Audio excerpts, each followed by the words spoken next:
10 years ago, I had this list in my head. I never dreamt that I'd get to the end of that list. So I've decided to end my river monsters journey. For nearly a decade, Jeremy Wade captivated millions with tales of monstrous fish lurking in the world's most remote rivers. But behind the thrilling hunts and daring escapes, a different story, marked by unseen struggles, dangerous secrets, and difficult decisions, was unfolding. What led to the sudden end of a global phenomenon? What pressures built up beneath the surface, forcing the man himself to step back? After years of silence, Wade is finally speaking out, and what he reveals challenges everything we thought we knew about the show. Jeremy Wade's path to creating river monsters began long before television cameras entered the picture. For nearly 20 years, he worked as a biology teacher and traveled extensively, often venturing into remote areas with little modern infrastructure. During these journeys, he spoke with fishermen, villagers, and local guides, recording their accounts of unusual incidents involving freshwater creatures. Some described giant fish capable of swallowing dogs. Others spoke of people dragged under by unseen forces, and many recounted unexplained injuries or disappearances linked to rivers and lakes. Wade's careful documentation of these stories gradually built a global collection of freshwater legends. In 2007, his travels were abruptly interrupted when he contracted a severe case of malaria during an expedition. The illness was life-threatening and recovery was slow. It was during this period of enforced rest that he began developing the framework for a television series. His vision was to merge three key elements: detailed detective-style investigation, extreme angling in challenging and often dangerous environments, and the authentic voices of the people who lived alongside these waters. His aim was to solve real-life mysteries, not by exaggerating them for entertainment, but by approaching them as factual cases to be verified or disproven. On April 5, 2009, River Monsters premiered on Animal Planet. The debut episodes were filmed largely in the Amazon basin, where Wade investigated two legendary fish, the peregrine catfish and the arapaima. These species, central to local folklore and often blamed for attacks or deaths, became the perfect test for his format. The show followed Wade as he interviewed witnesses, gathered physical evidence, and attempted to locate and capture the fish to understand its true nature. This unique combination of adventure, science, and cultural storytelling made the program stand out from other fishing or wildlife shows. The audience response was immediate and strong. By the end of its first season, River Monsters had become Animal Planet's highest-rated series, averaging more than 1.3 million viewers per episode in the United States. Viewers were drawn not only to the suspense of each investigation, but also to Wade's calm, methodical approach. He avoided sensationalism, focusing instead on accuracy and respect for both the animals and the communities featured. Scientists and conservationists appreciated that the program presented biological facts clearly, while general audiences enjoyed the sense of mystery and discovery. The show's second season expanded its reach dramatically. Filming locations ranged from the turbulent waters of the Congo River in Central Africa to the icy foothills of the Himalayas in South Asia. Each location brought new species, cultural perspectives, and challenges for the crew. By moving quickly into international waters, the series established itself as a truly global production, with stories that could come from almost anywhere on Earth. But even during this wave of success, Wade was privately noting troubling patterns in his fieldwork, changes in rivers, species availability, and local conditions. These observations, carefully recorded in his personal journals, would remain undisclosed for years. While this global momentum gave River Monsters its unique appeal, it also set in motion challenges that would prove far more difficult to overcome. By 2011, River Monsters had already built a devoted global following, and its third season continued to broaden the scope. That year, Jeremy Wade and his crew filmed in extreme and unpredictable environments, including expeditions to Alaska and the Mekong River in Southeast Asia. These were not just dramatic backdrops. They introduced environmental and logistical challenges that raised the stakes for each investigation. One of the season's most memorable targets was a giant freshwater stingray, Himentura caefreya, native to the Mekong. This elusive species can exceed 15 feet in length and weigh several hundred kilograms. Capturing it on camera required days of waiting and punishing heat, working closely with local fishermen, and managing safety in strong river currents. The stingray episode became a standout, combining scientific inquiry with high physical risk. In subsequent years, production entered even more difficult terrain. In 2012, the crew filmed in Guyana, a destination known for its remote rainforest rivers. Each season demanded greater effort, pushing Wade and his team deeper into uncharted waters, while the strain of balancing entertainment, science, and personal safety quietly began to build beneath the surface. Traveling to film new episodes often required navigating dense jungle, sometimes taking days just to reach fishing sites.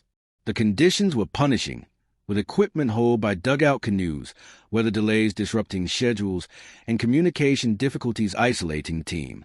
Crew interviews later revealed that the logistical pressure was far greater than most viewers ever realized. As the hunts expanded, Wade began returning to earlier locations, but with new objectives. These weren't simple reruns. Each return meant exploring deeper river systems, pursuing different species, or tackling long-standing mysteries left unresolved. This evolution reflected a practical reality. The number of large, mysterious freshwater species that could be ethically and safely pursued was finite, and every new story required a more creative approach. The production process also became more demanding with each season. What once took a few weeks to film could now stretch into 2 months or more per episode. Tight schedules, harsh terrain, and unpredictable wildlife behavior left no guarantee of success, while the pressure to deliver compelling results only grew. Behind the scenes, the toll was mounting. Constant travel, exposure to extreme weather, and long filming days left little time for recovery. According to interviews, the pace was becoming unsustainable, and by season 7 in 2015, some longtime crew members stepped away from the show entirely. Wade himself began to feel the strain of sustaining such a high standard, with the physical and emotional weight becoming harder to ignore. While audiences continued to marvel at the discoveries, River Monsters was shifting behind the scenes, evolving from a bold expedition series into a grueling, high-risk operation that pushed its team to the limit. By 2013, the show had earned its reputation for venturing into some of the most remote and dangerous waters on Earth. But behind the dramatic footage of monster-sized fish was a grueling reality for Wade and his crew. The risks weren't just for the camera. Wade himself faced several near-death experiences during filming. One of the most serious came while shooting in the Congo, where he contracted a life-threatening case of malaria. "It's something that kills people every day," he later recalled. "I very nearly joined them." In another terrifying moment, while wrestling an arapaima in the Amazon, Wade took a brutal blow to the chest. "That fish basically hit me like a hose," he said. "I could still feel it 6 weeks later." Despite his years of experience, the physical toll of filming was beginning to show. The dangers weren't limited to Wade either. During one shoot, a member of the sound crew was struck by lightning, suffering burns to his legs and leaving the entire team shaken. Wade described it as one of the show's most sobering moments. "That was one of the closest calls we ever had. It reminded us that we weren't invincible." He also recounted a near-fatal encounter with an electric eel, where a 500-volt shock underwater nearly left him paralyzed and at risk of drowning. The physical dangers were matched by growing emotional strain. Long filming days often stretched to 14 hours, spent in sweltering jungles, monsoon rains, or freezing riverbanks. Meals were irregular. Sleep came in short, broken intervals, and constant international flights left little chance to recover before the next high-risk expedition. By this point, Wade was in his early 60s, and even he began to feel the limits of endurance creeping in. Crew members, too, quietly began stepping away. Several long-standing professionals left after season 7, with sources suggesting burnout was a major factor. Each departure meant the loss of experience, piling more pressure on those who remained. None of this was visible to viewers. On screen, episodes still featured crisp narration, stunning visuals, and thrilling climaxes. But what was left out, the injuries, the fatigue, the lightning strikes, and the creeping exhaustion, told a very different story. Wade later admitted, "You don't realize how much these things are affecting you until you stop. And by then, something's already changed." The river's still cold to him, but behind the camera, the mood had shifted. There were fewer jokes, more silences, and a growing sense that the show was taking more than it gave. Many of these catches were among the largest ever recorded, from giant catfish to massive stingrays. The program's formula, traveling to remote locations, chasing local legends, and confirming or debunking them with scientific evidence, had been applied to nearly every major river system on Earth. As the series progressed into its later seasons, the search for new subject became increasingly challenging. The most famous rivers had already yielded their biggest secrets, so to find fresh stories, Wade and the crew had to push deeper into smaller, lesser-known waterways. These rivers were often far from established infrastructure, requiring more days of travel, greater logistical coordination, and significantly higher costs. In many cases, reaching these remote locations introduced greater safety risks, from unpredictable rapids to limited access to medical care. Wade himself was aware of the growing challenge to maintain the integrity of the show. In one interview, he explained, "The danger is in repeating ourselves. If we start inventing danger, we'll lose the truth the show was built on." This reflected his long-standing commitment to accuracy. The power of river monsters had always come from presenting real dangers in genuine species, not staged drama or fabricated threats. Yet, the pool of unique, high-stakes freshwater mysteries was undeniably shrinking. Fans also began to notice patterns, picking up on episodes that revisited previously featured species. While these often explored new aspects of the animal or different angles of the story, the recurrence of familiar species led to speculation in online forums that the show had reached its natural endpoint. Some wondered if there were simply no monsters left. But the real reason, as it would later turn out, was more complex. From a production standpoint, these repeat visits were not about running out of ideas, but about pushing deeper into known stories to uncover hidden details. Still, the shift in perception among fans created pressure. Audiences who had been thrilled by the constant novelty of earlier seasons now expected each new episode to top the last in terms of scale, risk, or discovery, an expectation that was becoming harder to meet without compromising authenticity. While viewers speculated that the show was suffering from creative exhaustion, there were other, far more personal factors influencing Wade's decisions, which he chose not to discuss publicly at the time and would only reveal years later. By late 2016, another challenge emerged, a network shift at Animal Planet. Discovery Communications, the network's parent company, began rebranding its programming toward a softer, more family-friendly tone. Shows featuring pets, veterinarians, and light wildlife storytelling were prioritized, aiming to attract a broader audience with accessible, positive content that was stylistically consistent across the network. For River Monsters, this posed a problem. Wade's series was built on real-world expeditions, dangerous field conditions, and remote, unpredictable locations. Each episode required long-distance travel, weather contingencies, complex permits, and a large crew, according to media sources and production insiders. Some episodes cost over $500,000 to produce, making River Monsters one of the most expensive shows on Animal Planet at the time. Network executives began scrutinizing high-cost field productions more critically. Though still a top performer, the show's model no longer aligned with the emerging brand vision. Compared to studio-based programs or controlled environment productions, River Monsters seemed unpredictable, costly, and logistically difficult. This wasn't unique to Animal Planet. Across the industry, networks were cutting back on adventure documentaries as weather delays, injuries, medical emergencies, and international travel made such productions harder to budget and schedule. As networks pursued consistency and efficiency, shows like River Monsters became harder to justify, even when successful. Behind the scenes, these shifts were felt. Wade and his team reportedly face increasing pushback on future plans. Proposals once approved quickly now met with budget restrictions or were reshaped to fit new guidelines. Some crew members noticed a change in tone during internal meetings. The excitement that once fueled expeditions was being replaced by cautious calculations. Publicly, Wade kept a professional tone. When the series' end was announced in 2017, he described it as the right time to conclude.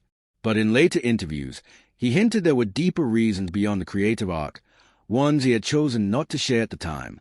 The final season of River Monsters premiered on April 23, 2017, quietly marking the beginning of the show's farewell. There was no grand marketing push or official send-off. Viewers were led to believe it was business as usual. Yet, as the episodes aired, longtime fans sensed a change. The mystery and suspense were still there, but there was a subtle shift in tone, more introspective and final. The season began with Killers from the Abyss and concluded with Malaysian Lake Monster on May 28, 2017. Behind the scenes, however, the production team had already accepted that this would be the show's last chapter.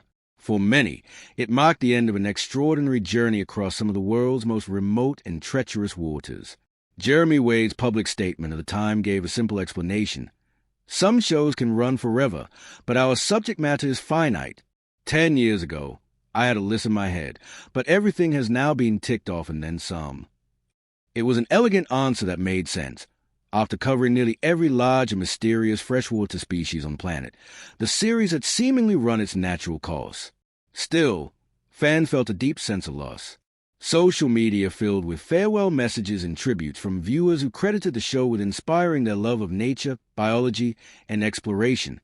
To them, River Monsters was more than entertainment. It was a ritual, an adventure they eagerly awaited each season. What the public didn't realize at the time was that Wade had kept other, more complex reasons private until years later. In a candid discussion, he admitted that while the pool of undiscovered giant fish was indeed dwindling, the deeper truth was more troubling. Some of the rivers he once visited could no longer support the creatures that had once thrived there.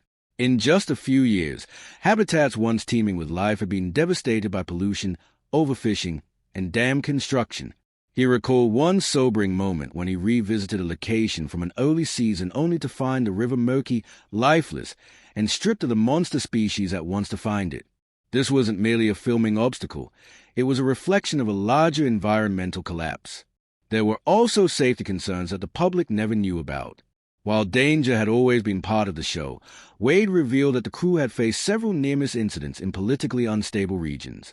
These range from being caught in sudden local conflicts to narrowly avoiding accidents in hazardous terrain. Insurers eventually raised concerns, warning that future seasons might require restrictions so severe they would undermine the show's adventurous style. Ethical concerns weighed heavily on Wade as well. Over time, he began questioning whether showcasing rare or vulnerable species to a global audience might unintentionally do harm. He worried that publicity could encourage illegal fishing or poaching, placing already endangered animals at greater risk. At the same time, he felt conflicted about the show's framing. River Monsters portrayed rivers as thrilling frontos, but it rarely addressed their ongoing decline.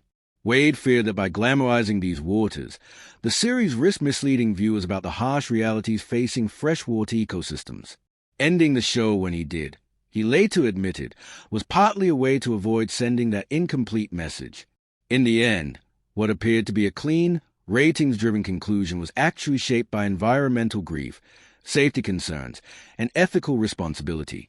Once Wade revealed this, it shifted the way fans understood River Monsters. Its legacy was not only in thrilling encounters with giant fish, but in raising awareness about the fragility of the waters they called home. Afterward, Wade channeled his efforts into a new mission. In 2018, he returned with Mighty Rivers, a documentary series investigating the health of some of the world's most vital waterways, shifting the focus from catching monsters to saving them. Rather than focusing on mysterious creatures, the series explored the impact of human activities such as pollution, overfishing, and damming on river ecosystems. Each episode centered on a specific river, including the Ganges, Amazon, Mississippi, Yangtze, Danube, and Zambezi. Mighty Rivers marked a clear shift in Wade's focus, with a tone that was more urgent, less about the hunt and more about the consequences. Wade took on the role of an investigator rather than a fisherman, using science and field interviews to uncover why certain fish populations were disappearing and how environmental degradation was spreading unnoticed. The show maintained his signature style, but the questions were bigger. It was no longer just about which creature might be lurking underwater. It was about whether the river itself could survive. In 2019, Wade followed up with Dark Waters, a series that continued his exploration of aquatic mysteries, this time emphasizing little understood or overlooked threats. The show covered topics ranging from invasive species to sudden ecological collapses. While Wade didn't dramatically reinvent his style, his priorities had clearly shifted. He was no longer asking, what monster could be hiding here? But rather, what's happening to this river, and why aren't we paying attention? Although he never directly announced a transition into activism, Mighty Rivers and Dark Waters allowed Wade to speak on behalf of ecosystems rather than just species. Even though he always maintained a sense of scientific caution, fans noticed the emotional weight in these later series. There was a sense that the monsters he had once pursued were no longer the biggest threats.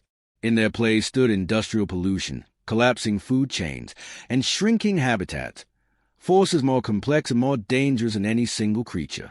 While River Monsters sparked global curiosity, Wade's post-series work shifted the spotlight onto the health of the waters themselves. It was less sensational, but in many ways, far more important. And through it all, Wade remained the same calm, curious presence. Only now, the stakes had changed. So, what do you think about the real reason behind why River Monsters ended? Did you enjoy the series? Share your thoughts in the comments below. Thank you for watching, and see you in the next one.